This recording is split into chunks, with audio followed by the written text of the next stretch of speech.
So sometimes when you walk into the lab and you connect up all your equipment, so right here I've just connected the signal generator with the oscilloscope, and the signal generator is outputting a 1K sine wave, and you see a trace like that on the oscilloscope, which is not very useful if you're taking down measurements.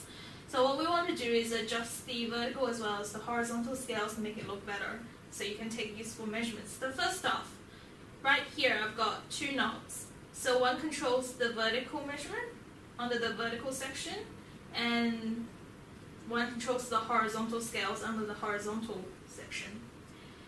So with that wave, you will probably want to decrease your voltage per division. So right now I've got 1.8 volts per division, and that's 500 millivolts per division, and that looks about right for that scale. So see how that's all the waves clumped up? Now you want to expand it out by adjusting the horizontal scales. So now, right now, the time is 5 milliseconds per division, and as you decrease that really, to about 500 microseconds per division, this wave is now looking better. Alternatively, when you walk into the lab, sometimes your waves might look something like this.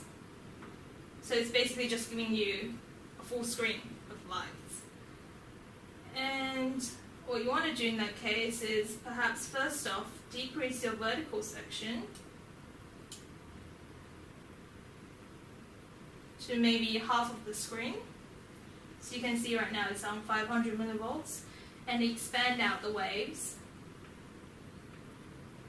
by decreasing the time scale. It's running from 2 milliseconds now to 500 microseconds. And there we go, back again.